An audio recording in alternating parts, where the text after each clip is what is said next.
Let's talk about one of the wildest legal battles you have heard about in a while. James Howells versus the Newport Council. This story has it all, really. Lost treasure, a decade-long fight, and a mix-up that led to the accidental loss of over 8,000 bitcoins. Back in 2013, James Howells, an IT guy, was doing some spring cleaning and ended up tossing out a hard drive. But it wasn't just any old hard drive. It held a key to 8,000 bitcoins he had mined years earlier.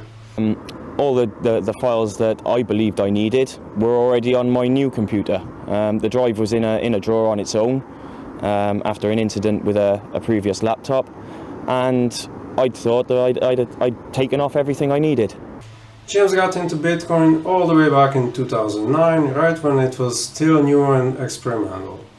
He was one of the early miners who used a regular laptop to generate Bitcoin, and it wasn't worth much at all. He stored the private keys needed to access those thousands of Bitcoins on a hard drive. At the time, Bitcoin was practically worthless, and it didn't cost him much beyond electricity to mine those coins. 4 years later, during a routine clear-out, he accidentally threw away the wrong hard drive. He had two exact drives. One was blank, and the other one had the private keys to his Bitcoin fortune. By mistake, he tossed the one that mattered, and it ended up in a black bin bag, which was then taken to a landfill in Newport, Wales by his partner. Now at that time, those Bitcoins weren't worth much. But today though, that hard drive is worth nearly £500 million. Yep, you heard me right, £500 million. James realized pretty quickly what he had done, but by then it was too late. The hard drive had been thrown out and taken to a local landfill. Ever since, James has been on a mission to get the hard drive back, and he's gone to extreme lengths to make it happen. James, I'm sure there's an awful lot of people feeling for you right now. How do you feel stood here? Well, absolutely devastated, as you can imagine. I just wish I could go back in time and not throw that drive away. Now, after years of being ignored by the local council, he's decided to take him to court, and he's not messing around.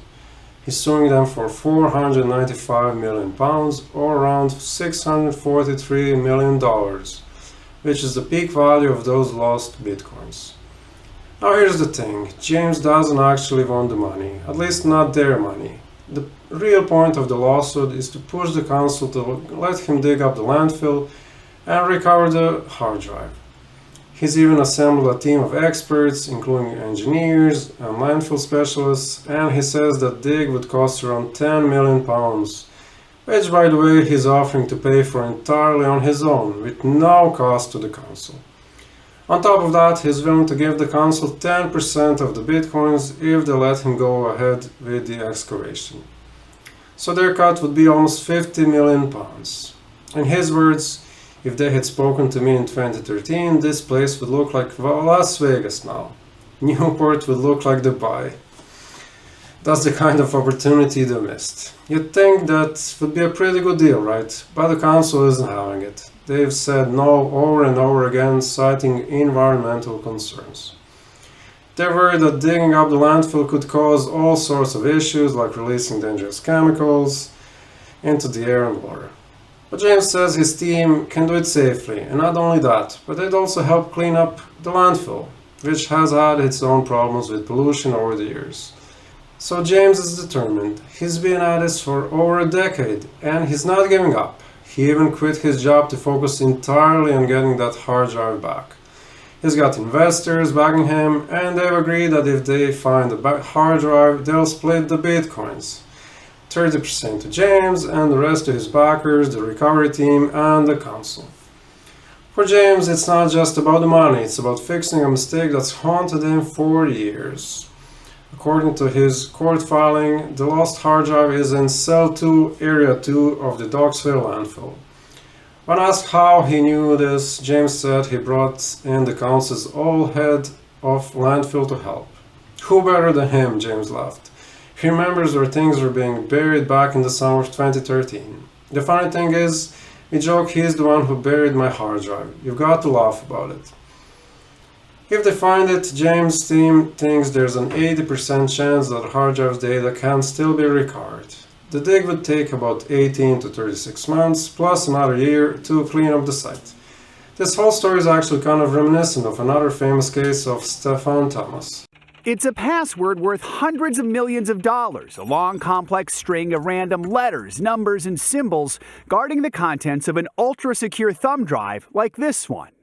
I tried to pick a very secure one because I was very concerned about losing those coins. Stefan also lost access to a massive Bitcoin fortune, except his problem was forgetting his password. He put more than 7,000 Bitcoins on an ultra-secure thumb drive and then forgot the long, complex password. Just like James, Stefan's Bitcoins are worth hundreds of millions of dollars today. See, he's already tried and failed 8 times to input the password, and now he's got only 2 chances left before the drive locks forever. People have suggested all sorts of ideas, from hiring hackers to using hypnosis, but Stefan says it's nearly impossible to remember something so complicated from 10 years ago. Even though it's incredibly stressful, Stefan has tried to move on, knowing that if he can get over this mistake, he can get over anything. It's kind of the same deal for James, except James has a plan to fix mistake, and he's not willing to give up just yet. The case is set to go to court in December, so very soon, and James is ready to take it as far as he needs to, even to the Supreme Court if it comes to that. He knows it's a long shot, but he's willing to fight for it. As he put it, until the court tells him no, he's going to keep pushing. So what do you guys think? Is James right here? Should the council let him dig up the landfill and try to recover his lost treasure? Or are they right to be cautious about the potential environmental impact? Let me know in the comments below. This story is far from over, and it's going to be really interesting to see how it all plays out. For more tech, business, politics, AI, and entertainment news, make sure to follow this channel.